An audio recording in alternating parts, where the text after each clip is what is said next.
Premier livre des rois, chapitre 12. Et Roboam alla à Sichem, car tout Israël était venu à Sichem pour le faire roi. Et quand Jéroboam, fils de Nébat, l'apprit, il était encore en Égypte, où il s'était enfui de devant le roi Salomon, et Jéroboam habitait l'Égypte, et ils envoyèrent et l'appelèrent. Il arriva que Jéroboam et toute la congrégation d'Israël vinrent et parlèrent à Roboam, disant : Ton père a rendu notre joug dur, et toi, maintenant, allège le dur service de ton père, et son joug pesant qu'il a mis sur nous, et nous te servirons. Et il leur dit : Allez-vous-en encore pour 3 jours, et revenez vers moi. Et le peuple s'en alla. Et le roi Roboam tint conseil avec les vieillards qui s'étaient tenus devant Salomon son père lorsqu'il vivait, disant : Comment conseillez-vous de répondre à ce peuple ? Et ils lui parlèrent, disant : Si aujourd'hui tu deviens serviteur de ce peuple, et que tu les serves, et leur répondes, et leur dises de bonnes paroles, ils seront toujours tes serviteurs. Mais il laissa le conseil des vieillards, qu'il lui avait donné, et tint conseil avec les jeunes gens, qui avaient grandi avec lui, qui se tenaient devant lui, et il leur dit : Que conseillez-vous que nous répondions à ce peuple qui m'a parlé, disant : Allège le joug que ton père a mis sur nous ?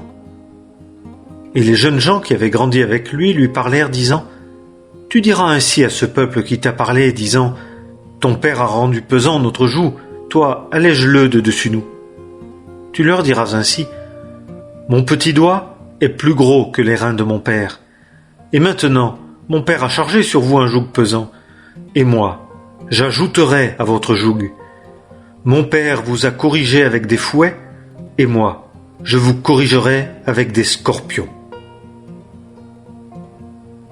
Et Jéroboam et tout le peuple vinrent vers Roboam le 3e jour, comme le roi avait dit, en disant : Revenez vers moi le 3e jour. Et le roi répondit au peuple avec dureté, et laissa le conseil que les vieillards lui avaient donné, et il leur parla selon le conseil des jeunes gens, disant : Mon père a rendu pesant votre joug, et moi j'ajouterai à votre joug. Mon père vous a corrigé avec des fouets, et moi je vous corrigerai avec des scorpions. Et le roi n'écouta pas le peuple, car cela était amené par l'Éternel, afin d'accomplir sa parole, que l'Éternel avait dite par Akija le Silonite à Jéroboam, fils de Nébat. Et tout Israël vit que le roi ne les avait pas écoutés, et le peuple répondit au roi, disant : Quelle part avons-nous en David ? Et nous n'avons pas d'héritage dans le fils d'Isaïe. À tes tentes, Israël. Maintenant, David, regarde à ta maison. Et Israël s'en alla à ses tentes. Mais quant aux fils d'Israël, qui habitaient dans les villes de Juda, Roboam régna sur eux. Et le roi Roboam envoya Adoram, qui était préposé sur les levées, et tout Israël le lapida avec des pierres, et il mourut. Et le roi Roboam se hâta de monter sur un char pour s'enfuir à Jérusalem. Et Israël se rebella contre la maison de David jusqu'à ce jour. Et il arriva que, quand tout Israël apprit que Jéroboam était de retour, ils envoyèrent et l'appelèrent à l'assemblée, et l'établirent roi sur tout Israël. Il n'y eut que la tribu de Juda seule qui suivit la maison de David. Et Roboam s'en alla à Jérusalem, et il assembla toute la maison de Juda et la tribu de Benjamin, 180 000 hommes d'élite propres à la guerre, pour faire la guerre à la maison d'Israël, afin de ramener le royaume à Roboam, fils de Salomon. Et la parole de Dieu vint à Shemaïa, homme de Dieu, disant : Parle à Roboam, fils de Salomon, roi de Juda, et à toute la maison de Juda et de Benjamin, et au reste du peuple, disant : Ainsi dit l'Éternel, ne montez pas, et ne faites pas la guerre à vos frères, les fils d'Israël. Retournez chacun à sa maison, car c'est de par moi que cette chose a eu lieu. Et ils écoutèrent la parole de l'Éternel, et s'en retournèrent pour s'en aller, selon la parole de l'Éternel. Et Jéroboam bâtit Sichem, dans la montagne d'Éphraïm, et y habita. Et il sortit de là et bâtit Pénuel. Et Jéroboam dit en son cœur : Maintenant, le royaume retournera à la maison de David.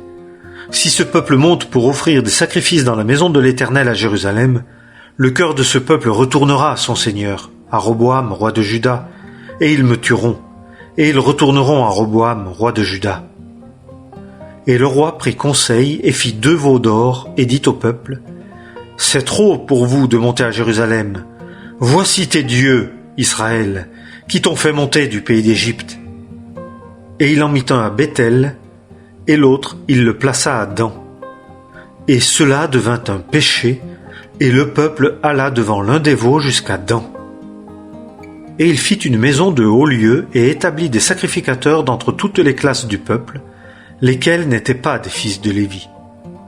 Et Jéroboam établit une fête au 8e mois, le 15e jour du mois, comme la fête qui avait lieu en Juda, et il l'offrit sur l'autel. Il fit ainsi à Béthel, sacrifiant au veau qu'il avait fait, et il plaça à Béthel les sacrificateurs des hauts lieux qu'il avait établis. Et il offrit sur l'autel qu'il avait fait à Béthel le 15e jour du 8e mois, le mois qu'il avait imaginé dans son propre cœur. Et il fit une fête pour les fils d'Israël, et offrit sur l'autel faisant fumer l'encens. Premier livre des Rois, chapitre 13. Et voici un homme de Dieu vint de Juda par la parole de l'Éternel à Béthel, et Jéroboam se tenait près de l'autel pour faire fumer l'encens.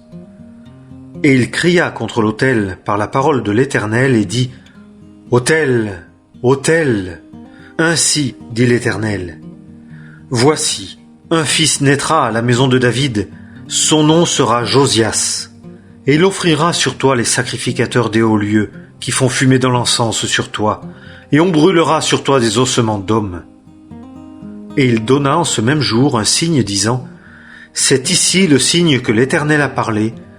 Voici l'autel se fendra, et la cendre qui est dessus sera répandue. » Et il arriva, comme le roi entendait la parole de l'homme de Dieu qu'il cria contre l'autel de Béthel, que Jéroboam étendit sa main de dessus l'autel, disant, « Saisissez-le. » Et sa main, qu'il avait étendue contre lui, sécha, et il ne put la ramener à lui. Et l'autel se fendit, et la cendre fut répandue de dessus l'autel, selon le signe que l'homme de Dieu avait donné par la parole de l'Éternel. Et le roi répondit et dit à l'homme de Dieu, « Implore, je te prie, l'Éternel ton Dieu, et prie pour moi, afin que ma main me soit rendue. » Et l'homme de Dieu implora l'Éternel, et la main du roi lui fut rendue, et fut comme auparavant.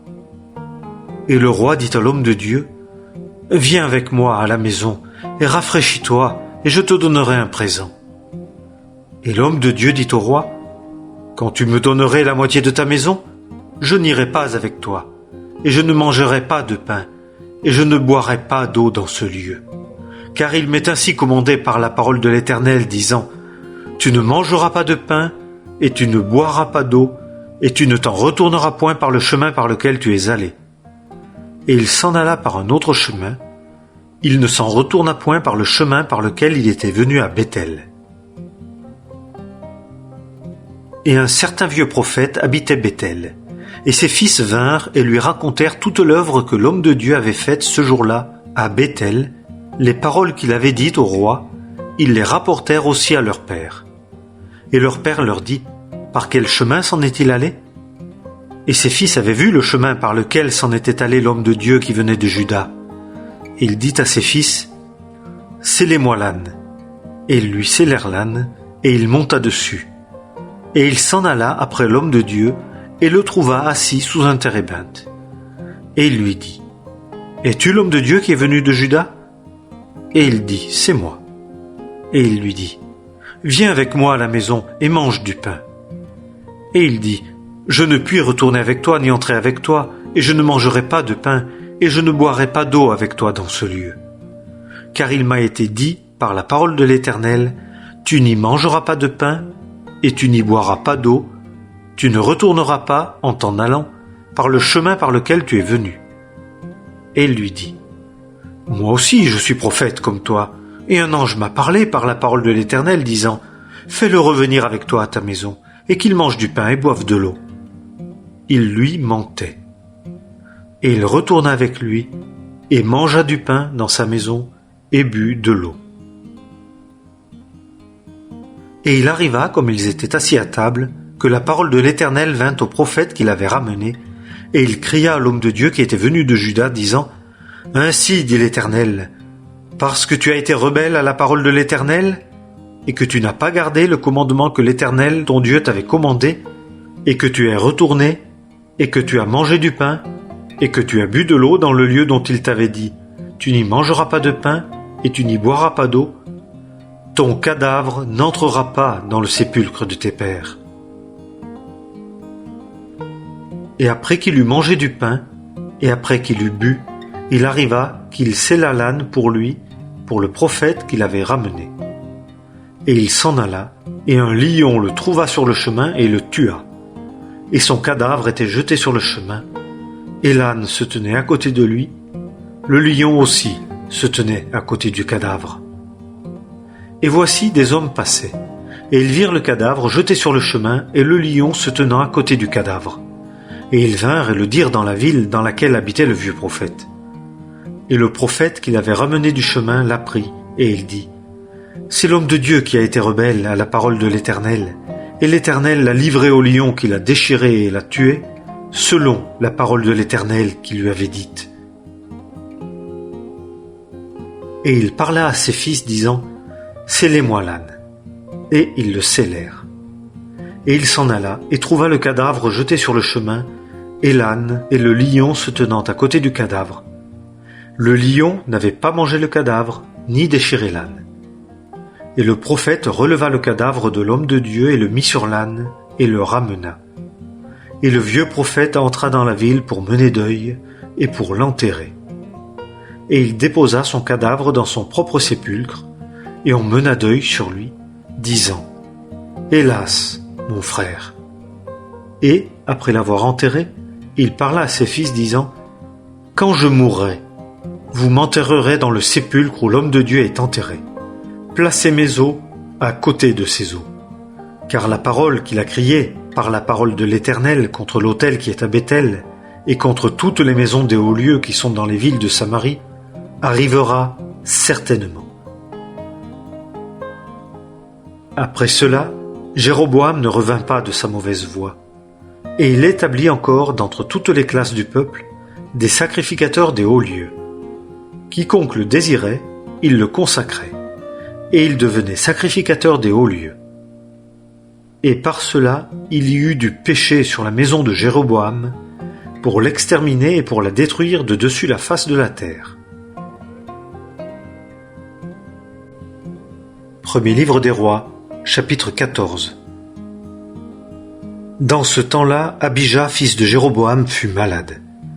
Et Jéroboam dit à sa femme, « Lève-toi, je te prie, et déguise-toi, et qu'on ne sache pas que tu es la femme de Jéroboam, et va-t'en à Silo. Voici, là est Akija, le prophète, qui a dit de moi que je serai roi sur ce peuple. Et tu prendras avec toi 10 pains, et des gâteaux, et une cruche de miel, et tu iras vers lui. Il te dira ce qui arrivera à l'enfant. » Et la femme de Jéroboam fit ainsi, et elle se leva et s'en alla à Silo, et vint à la maison d'Akija. Et Akija ne pouvait voir, car ses yeux étaient fixes à cause de son âge. Et l'Éternel dit à Akija, « Voici, la femme de Jéroboam vient te demander quelque chose au sujet de son fils, car il est malade. Tu lui diras ainsi, et il arrivera, quand elle viendra, qu'elle feindra d'être une autre. » Et il arriva, quand Akija entendit le bruit de ses pieds, que, comme elle entrait par la porte, il dit « Entre, femme de Jéroboam, pourquoi feins-tu d'être une autre? Or je suis envoyé vers toi pour t'annoncer des choses dures. Va, dis à Jéroboam, ainsi dit l'Éternel, le Dieu d'Israël. Parce que je t'ai élevé du milieu du peuple et que je t'ai établi prince sur mon peuple Israël, et que j'ai arraché le royaume de la maison de David, et que je te l'ai donné, et que tu n'as pas été comme mon serviteur David, qui gardait mes commandements, et marchait après moi de tout son cœur pour ne faire que ce qui est droit à mes yeux, mais que tu as fait tout ce qui est mauvais, plus que tous ceux qui ont été avant toi, et que tu es allé et t'es fait d'autres dieux, et des images de fonte pour me provoquer à colère, et que tu m'as jeté derrière ton dos. À cause de cela, voici, je fais venir du mal sur la maison de Jéroboam, et je retrancherai de Jéroboam tous les mâles, l'homme lié et l'homme libre en Israël, et j'ôterai la maison de Jéroboam comme on ôte le fumier, jusqu'à ce qu'il n'en reste plus rien. Celui de la maison de Jéroboam qui mourra dans la ville, les chiens le mangeront. Et celui qui mourra dans les champs, les oiseaux des cieux le mangeront, car l'Éternel a parlé. Et toi, lève-toi, va-t'en dans ta maison. Quand tes pieds entreront dans la ville, l'enfant mourra. Et tout Israël mènera deuil sur lui et l'enterrera, car celui-ci seul de la maison de Jéroboam entrera dans le sépulcre, parce qu'en lui seul, dans la maison de Jéroboam, a été trouvé quelque chose d'agréable à l'Éternel, le Dieu d'Israël. Et l'Éternel suscitera pour lui-même un roi sur Israël, qui retranchera la maison de Jéroboam ce jour-là. Mais quoi? Déjà maintenant. Et l'Éternel frappera Israël comme quand le roseau est agité dans les eaux, et il arrachera Israël de dessus cette bonne terre qu'il donna à leur père, et il les dispersera au-delà du fleuve, parce qu'ils se sont fait des ashères, provoquant l'Éternel à la colère.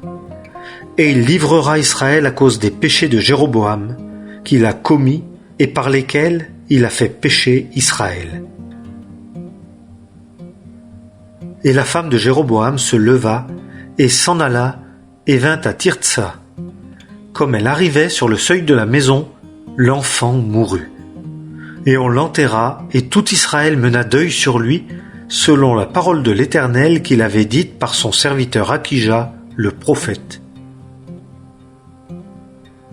Et le reste des actes de Jéroboam, comment il fit la guerre et comment il régna, voici, cela est écrit dans le livre des chroniques des rois d'Israël. Et les jours que Jéroboam régna furent 22 ans. Et il s'endormit avec ses pères, et Nadab, son fils, régna à sa place. Et Roboam, fils de Salomon, régna sur Juda. Roboam était âgé de 41 ans lorsqu'il commença de régner, et il régna 17 ans à Jérusalem, la ville que l'Éternel avait choisie d'entre toutes les tribus d'Israël, pour y mettre son nom. Et le nom de sa mère était Naama, une Ammonite. Et Juda fit ce qui est mauvais aux yeux de l'Éternel, et ils le provoquèrent à la jalousie plus que tout ce que leur père avait fait par leurs péchés qu'ils commirent. Et ils bâtirent eux aussi, pour eux-mêmes, des hauts lieux et des statues et des ashères sur toute haute colline et sous tout arbre vert. Il y avait aussi dans le pays des hommes voués à la prostitution. Ils firent selon toutes les abominations des nations que l'Éternel avait dépossédées devant les fils d'Israël. Et il arriva en la 5e année du roi Roboam que Shishak, roi d'Égypte, monta contre Jérusalem. Et il prit les trésors de la maison de l'Éternel et les trésors de la maison du roi, il prit tout. Et il prit tous les boucliers d'or que Salomon avait faits, et le roi Roboam fit à leur place des boucliers d'airain, et les confia aux mains des chefs des coureurs, qui gardaient l'entrée de la maison du roi. Et toutes les fois que le roi entrait dans la maison de l'Éternel, il arrivait que les coureurs les portaient, puis il les rapportait dans la chambre des coureurs. Et le reste des actes de Roboam et tout ce qu'il fit, cela n'est-il pas écrit dans le livre des chroniques des rois de Juda? Et il y eut guerre entre Roboam et Jéroboam tous leurs jours. Et Roboam s'endormit avec ses pères et il fut enterré avec ses pères dans la ville de David. Et le nom de sa mère était Naama, une Ammonite. Et Abijam, son fils, régna à sa place.